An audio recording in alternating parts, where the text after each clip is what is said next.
Hello guys, എല്ലാവർക്കും പുതിയൊരു വീഡിയോയിലേക്ക് സ്വാഗതം. ഇന്ന് നമ്മൾ ഓടിക്കാൻ പോകുന്നത് ഡോമിനാറാണ്.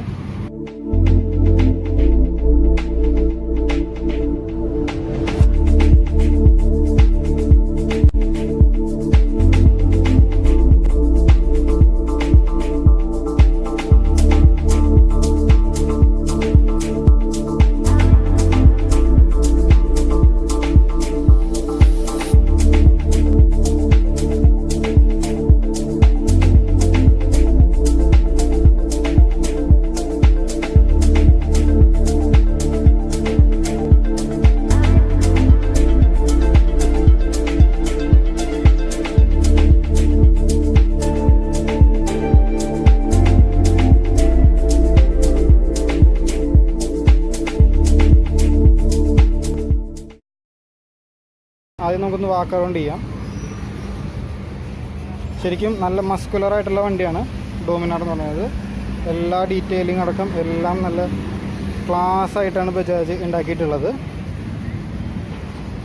നമുക്കിനി ഫ്രണ്ടിലേക്ക് നോക്കുകയാണെന്നുണ്ടെങ്കിൽ ഫസ്റ്റ് തന്നെ കാണപ്പെടുന്നത് ഒരു ചെറിയൊരു വിൻഷീൽഡ്, അതിൻ്റെ അടിയിലായിട്ട് നമ്പർ പ്ലേറ്റ് പ്ലേസ് ചെയ്തിട്ടുണ്ട്.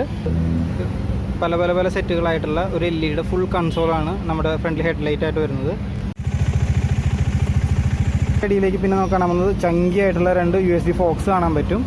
അതുകൂടാണ്ട് തന്നെ നല്ലൊരു കട്ട് ഷേപ്പ് ആയിട്ടുള്ളൊരു മഡ് ഗാർഡ് കൊടുത്തിട്ടുണ്ട്. 2019 മോഡൽ ഡോമിനാറിൽ നിൽക്കുന്ന ഏറ്റവും മെയിൻ ആയിട്ടുള്ളൊരു മാറ്റത്തിൽ ഒന്ന് ഈ USB ഫോക്സ് ആണ്. സാധാരണയിൽ ഉണ്ടായിരുന്ന ടെലിസ്കോപ്പിക് ആയിരുന്നു, ഇതിൽ വരുന്നത് USB ഫോക്സ് ആണ്. ഇനി അടുത്തത് നോക്കുകയാണെന്നുണ്ടെങ്കിൽ നമുക്ക് റേഡിയേറ്റർ കാണാം. കാരണം 400cc വണ്ടിക്ക് എന്തായാലും നമുക്ക് കൂളിംഗ് സിസ്റ്റം വേണ്ടി വരും. അപ്പോൾ നമുക്ക് റേഡിയേറ്റർ കാണാം. ഇത് എയർ കൂൾഡ് സിസ്റ്റമാണ്. നെക്സ്റ്റ് നമുക്ക് ഇനി എൻജിൻ സൈഡ് നോക്കുകയാണെന്നുണ്ടെങ്കിൽ ഇതൊരു 373.27cc 4 സ്ട്രോക്ക് സിംഗിൾ സിലിണ്ടർ എഞ്ചിനാണ്. 39.9 HP 8650 RPM maximum torque 35 Nm 7000 RPM തരുന്നത്. ഇതൊരു 6 സ്പീഡ് ഗിയർ ബോക്സ് ആണ്. അതേപോലെ തന്നെ മറ്റ് പൾസറുകളെ പോലെ ട്രിപ്പിൾ സ്പാർക്ക് ടെക്നോളജിയാണ് ഈ വണ്ടിയിൽ യൂസ് ചെയ്തിട്ടുള്ളത്. ടെക്നോളജി SOHC ആയിരുന്നു ആദ്യത്തെ മോഡൽ. ഈ അപ്ഗ്രേഡ് വന്നിട്ടുള്ള മോഡൽ അത് DOHCയിലേക്ക് മാറ്റിയിട്ടുണ്ട്. അപ്പോൾ അതിൻ്റെ ഗുണം എന്ന് വെച്ച് കഴിഞ്ഞാൽ നമുക്ക് കൂടുതൽ പവർ ഡെലിവറി കിട്ടും വണ്ടി എന്നുള്ളതാണ് അതിൻ്റെ ഒരു ഗുണം എന്നത്. എയർ കൂൾഡ് സിസ്റ്റമാണ് കൊടുത്തിട്ടുള്ളത്. അപ്പോൾ നമുക്ക് അതിൻ്റെ ഫ്ലൂയിഡ് ഇവിടെ കാണാവുന്നതാണ്. പിന്നെ ഒരു ക്രാഷ് ഗാർഡ് വന്നിട്ടുണ്ട്. അത്ര വലിയ ക്രാഷ് ഗാർഡല്ല. പിന്നെ നമുക്ക് ഒന്നുകൂടെ പൊന്ത് നോക്കുകയാണെന്നുണ്ടെങ്കിൽ നല്ല നീട്ടം കൂടിയ നല്ല നീട്ടമുള്ള ഒരു ടാങ്കിൻ്റെ ഒരു ഭാഗം കാണാം. അതേപോലെ തന്നെ വലിയൊരു ചേസസിൻ്റെ ഒരു ഭാഗം കാണാം. അതിനോട് കണക്ട് ചെയ്തിട്ടുള്ളതാണ് ഫുഡ് പേഗ് വരുന്നത്. നമ്മുടെ റൈഡറിൻ്റെ ഫുഡ് പേഗും അതേപോലെ തന്നെ പില്ലിയൻ്റെ ഫുഡ് പേഗും ഒരേ സ്ഥലത്ത് തന്നെയാണ് വന്നിട്ടുള്ളത്. അതിന് നടുക്കായിട്ട് ഒരു ബ്രേക്ക് ഫ്ലൂയിഡിൻ്റെ ടാങ്കും അവർ കൊടുത്തിട്ടുണ്ട്. പിന്നീട് നെക്സ്റ്റ് ഭാഗം വരുന്നതാണ് അതിൻ്റെ ട്വിൻ ബാരൽ എക്സോസ്റ്റ് തന്നെയുണ്ട്. അത് അത്യാവശ്യം നല്ല സൈസുമുണ്ട്. അതേപോലെ തന്നെ നല്ല ബാസി സൗണ്ടാണ്. ഇതാണ് അതിൻ്റെ കണക്ടർ വരുന്നത്. ബാക്കിലേക്ക് വരുമ്പോൾ നമുക്ക് കാണാൻ പറ്റുന്നത് പഴയ ഡോമിനാറിൻ്റെ പോലെ തന്നെയുള്ള 2 ടെയിൽ ലൈറ്റ് തന്നെയാണ്. അതിൽ ചെറിയൊരു മാറ്റം മാത്രമാണ് വന്നിട്ടുള്ളത്. കൂടാണ്ട് ഇൻഡിക്കേറ്റേഴ്സ് എല്ലാം LED ആണ്. കണ്ടില്ലേ, അതാണ് ആ വണ്ടിയുടെ സൗണ്ട്. ഇപ്പുറത്തെ വശത്തേക്ക് വരികയാണെന്നുണ്ടെങ്കിൽ ഒരു ടയറിനൊരു ഹഗ്ഗർ വന്നിട്ടുണ്ട്. അത് റെയിനി സീസൺസിൽ നമുക്ക് വളരെ ഹെൽപ്ഫുള്ളായിരിക്കും. പിന്നെ ഒരു സാരി ഗാർഡ് വന്നിട്ടുണ്ട്. പക്ഷേ ലേഡീസ് ഫുഡ് റെസ്റ്റ് നമുക്ക് വയ്ക്കാനുള്ള ഓപ്ഷൻ ഉണ്ടെന്ന് തോന്നുന്നു. അതൊന്ന് കൺഫേം ചെയ്തിട്ട് പറയാം. പിന്നെ ഒരു വലിയ ചങ്കിയായിട്ടുള്ളൊരു സിങ്ങാമ് തന്നെയുണ്ട് വണ്ടിക്ക്. അതേപോലെ തന്നെ അലൂമിനിയത്തിൻ്റെ ഒരു സൈഡ് സ്റ്റാൻഡ് തന്നെയുണ്ട്. ഇത് അധികം ബുദ്ധിമുട്ടൊന്നുമില്ല തട്ടാനും ഇടാനും. പിന്നെ അത്യാവശ്യം സൈസിലുള്ളൊരു ഗിയർ ലിവറാണ്. അപ്പുറത്തെ വശമുള്ളതുപോലെ തന്നെ ഫ്രെയിമിൽ തന്നെയാണ് ഇവിടെയും വന്നിട്ടുള്ളത്. ഇനി നമുക്ക് മുകളിലേക്ക് നോക്കുകയാണെങ്കിൽ ഫസ്റ്റ് തന്നെ ഒരു റൈഡർ എന്നുള്ള രീതിയിൽ നമ്മൾ മീറ്ററിലേക്കാണ് നമ്മുടെ ശ്രദ്ധ വരിക. അപ്പോൾ ട്വിൻ മീറ്ററാണ് വന്നിട്ടുള്ളത്. ഒന്ന് മെയിൻ കൺസോള്, അതിൻ്റെ അടിയിലൊരു ചെറിയ വാർണിങ്സിൻ്റെ ഒരു സെക്ഷൻ, അതേപോലെ തന്നെ ടാങ്കിൽ അടുത്ത സ്ക്രീൻ. ഇത് നമുക്കൊന്ന് കീട്ടൊന്ന് ഓണാക്കി വെക്കാം.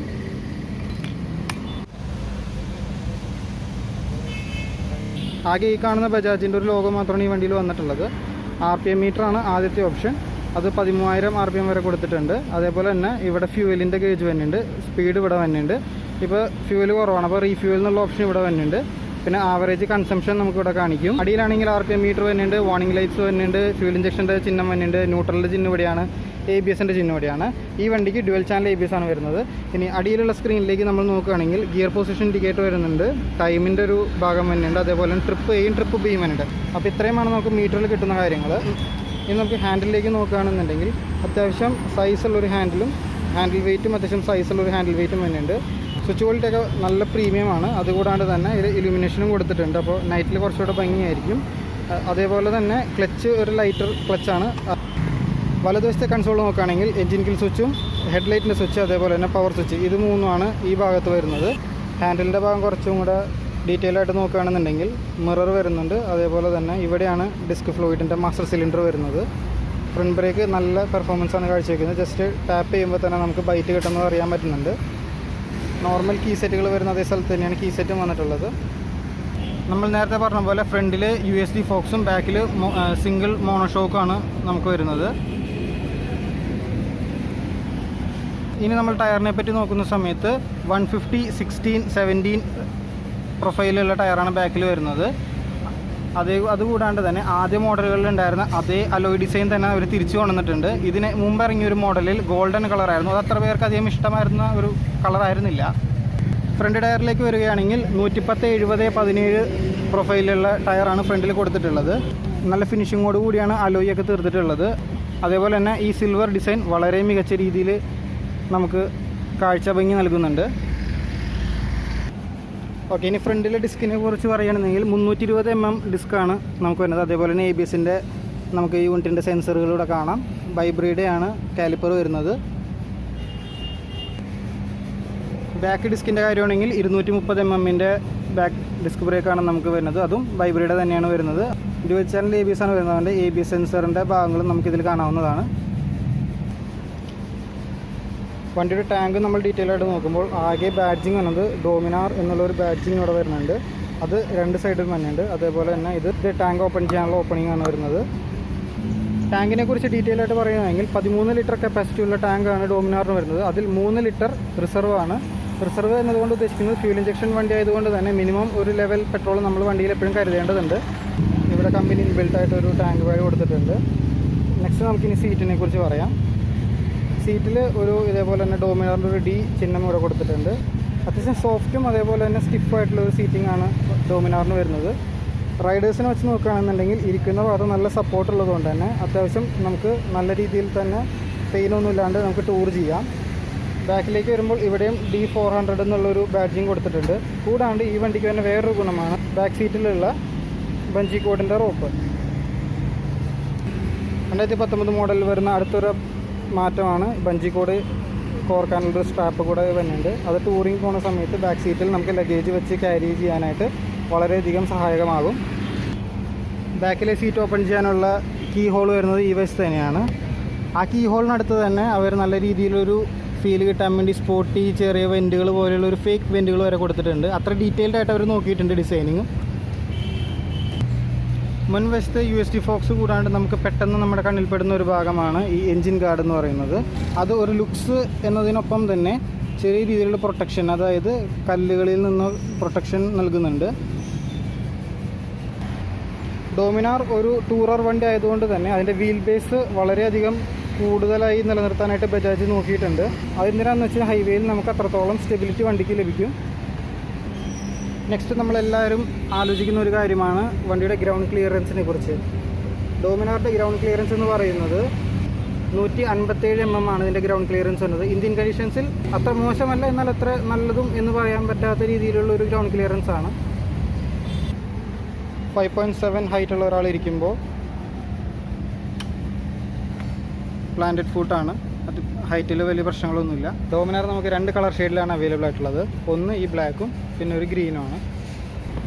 ഡോമിനാർ എന്ന് പറയുമ്പോൾ എല്ലാവരുടെയും ഒരു ആശങ്ക എന്ന് പറയുന്നത് അതിൻ്റെ സർവീസ് കോസ്റ്റിനെ കുറിച്ചാണ്. സർവീസ് സെൻറ്ററിൽ അന്വേഷിച്ചതിൻ്റെ ഭാഗമായിട്ട് അവർ പറയുന്നത് ഫ്രീ സർവീസുകളിൽ 1700 അതേപോലെ തന്നെ പെയ്ഡ് സർവീസുകളിൽ ഒരു 700 രൂപ ലേബർ ചാർജ് എക്സ്ട്രാ കൂടെ ആഡ് ആവുമെന്നാണ് നമുക്കറിയാൻ പറ്റിയത്.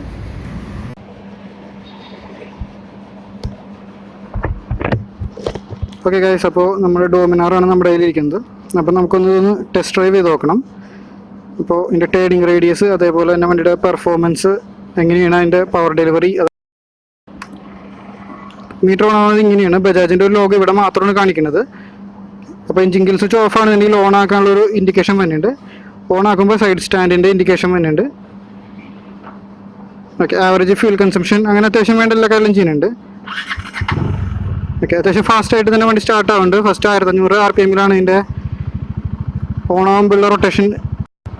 ടേണിംഗ് റേഡിയസ് അത്യാവശ്യം കൂടുതലാണ്. കാരണം കണ്ട് ഇത്രയും ഗ്യാപ്പ് ഉണ്ടായിട്ട് നമുക്ക് ബാക്കിലേക്ക് എടുക്കേണ്ട ഒരു ആവശ്യമുണ്ട്. നമുക്ക് എന്തെങ്കിലും വണ്ടി ഒന്ന് ഓടിച്ചിട്ട് വരാം.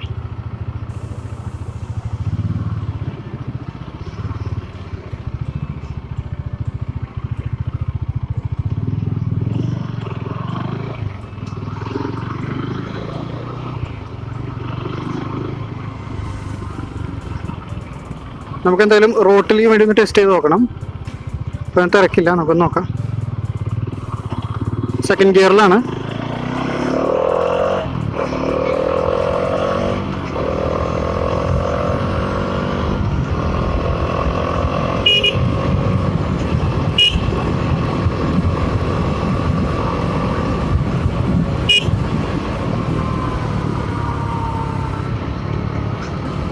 നയൻറ്റി സ്പീഡിലെ വണ്ടി അത്യാവശ്യം നല്ല സ്മൂത്താണ്, വൈബ്രേഷൻസ് ഒന്നും അധികമില്ല. ഇപ്പം ഞാൻ 6ാമത്തെ ഗിയറിൽ 85-ലാണ്. നല്ല സ്മൂത്താണ് വണ്ടി, ഒരു രീതിയിലുള്ള പ്രശ്നം നമുക്ക് ഫീൽ ചെയ്യുന്നില്ല. നല്ല കംഫർട്ടാണ്.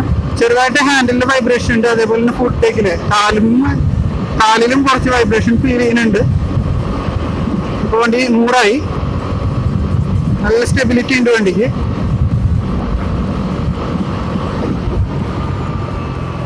നമുക്ക് ടെസ്റ്റ് ഡ്രൈവ് വണ്ടി ടോപ്പ് എൻഡ് കയറ്റാൻ പാടില്ല എന്നൊരു കണ്ടീഷനും, അതേപോലെ തന്നെ നമുക്കൊരു സമയ നിബന്ധന ഉള്ളത് കൊണ്ട് തന്നെ നമുക്ക് അധികം ദൂരമോ അതേപോലെ തന്നെ അധികം സമയമോ നമുക്കിത് ഓടിക്കാൻ പറ്റില്ല. അപ്പോൾ നമുക്ക് ഈ വളവൊന്നും എടുത്ത് എങ്ങനെയുണ്ട് അതിൻ്റെ ടേണിങ് നോക്കാം. ഓക്കെ, അത് നോർമൽ വളവാണ്.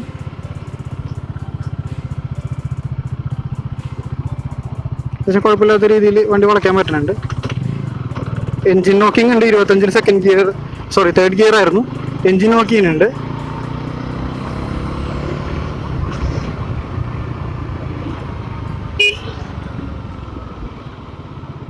ബ്രേക്കിംഗ് വളരെ മികച്ച ബ്രേക്കിംഗ് ആണ്.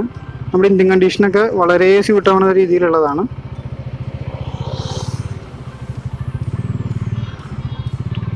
ഇതിൻ്റെ സൗണ്ടാണ് ഏറ്റവും രസം. നല്ല ബാസാണ്.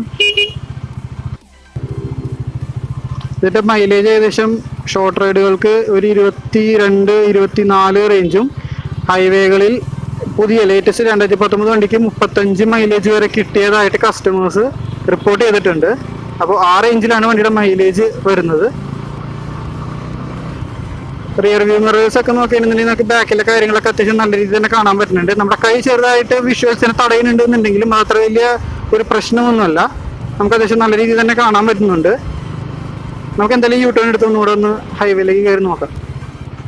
വളരെ നല്ല ബ്രേക്കിംഗ് ആണ്. ഇന്ത്യൻ കണ്ടീഷൻസിൽ വേഗം സ്ലോ ഡൗൺ ചെയ്യേണ്ട സന്ദർഭങ്ങളിൽ വളരെ പെട്ടെന്ന് തന്നെ വണ്ടി നിർത്താൻ പറ്റുന്നുണ്ട്.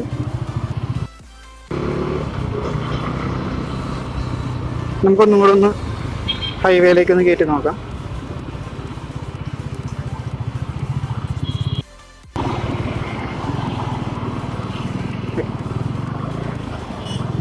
സെക്കൻഡ് ഗിയറിൽ ഞാനിപ്പോൾ വലിപ്പിക്കുകയാണ്.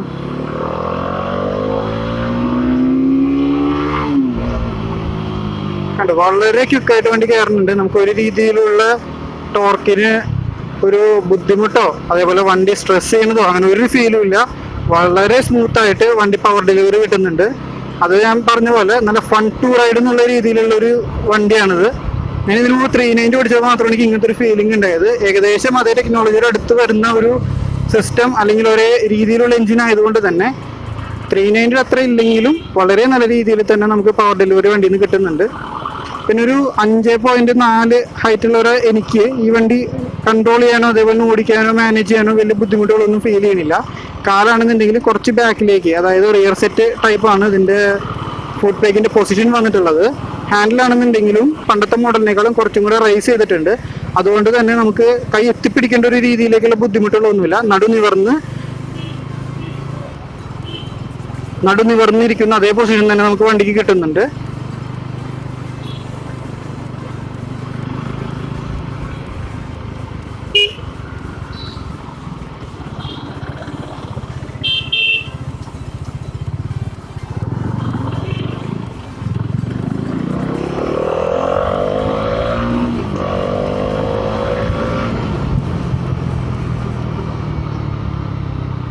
വണ്ടിക്ക് ഡ്യുവൽ ചാനൽ ABS ആയതുകൊണ്ട് തന്നെ കണ്ടില്ലേ വളരെ വേഗം വണ്ടി നിർത്താൻ സഹായിക്കുന്നുണ്ട്.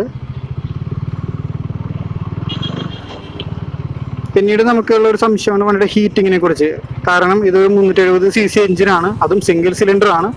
അപ്പോൾ ഹീറ്റ് ഉണ്ടാവും എന്നുള്ള കാര്യം ഒരു സംശയമില്ലാത്ത ഒരു കാര്യമായതുകൊണ്ട് തന്നെ എല്ലാവർക്കും അതിനെക്കുറിച്ച് ഒരു ചിന്ത ഉണ്ടാവും. അപ്പോൾ ഇത് അത്യാവശ്യം വെയിലത്ത് അതേപോലെ തന്നെ അത്യാവശ്യം ടെസ്റ്റ് ഡ്രൈവിൽ പോയി വന്നൊരു വണ്ടി ആയതുകൊണ്ടും എനിക്കൊരു ഫീൽ എന്ന് വെച്ച് കഴിഞ്ഞാൽ നമ്മുടെ മുട്ടിൻ്റെ ഭാഗത്ത് ചെറുതായി ഹീറ്റ് ചെയ്യുന്നുണ്ട്. പക്ഷേ അത് സഹിക്കാവുന്ന ചൂട് മാത്രമേ വണ്ടി നമ്മളിലേക്ക് എത്തിക്കുന്നുള്ളൂ. 390 പോലെ വളരെ ഉയർന്ന തോതിലുള്ള ചൂടൊന്നും നമ്മുടെ കാലിലേക്ക് എത്തുകയോ നമുക്ക് കാലിനൊരു വേദന വരുന്ന രീതിയിലുള്ള ചൂടൊന്നും വണ്ടി പുറത്തേക്ക് തള്ളുന്നില്ല. ഫ്രണ്ട് വശത്തിന് കുറച്ച് വെയിറ്റ് കുറവായതുകൊണ്ട് തന്നെ ചില സ്ഥലങ്ങളിൽ, അതായത് റോഡിൻ്റെ കണ്ടീഷൻ, ചില റോഡ് കണ്ടീഷൻസിൽ വണ്ടിയുടെ ഹാൻഡിൽ വെട്ടുന്ന പോലെ ഒരു ഫീലിംഗ് നമുക്ക് വരുന്നുണ്ട്.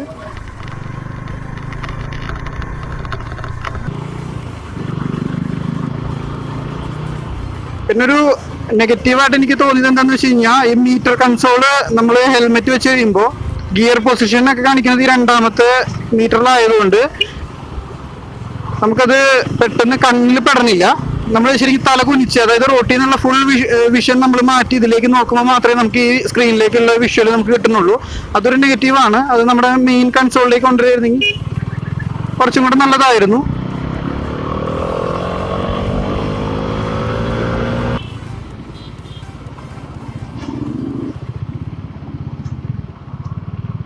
അപ്പോൾ നമുക്ക് ഷോറൂമിലേക്ക് എത്തി.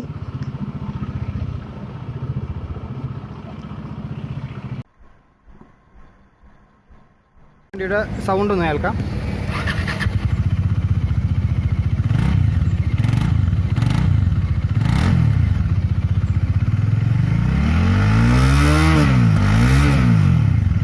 ഓക്കെ, ഇതാണ് വണ്ടിയുടെ സൗണ്ട്.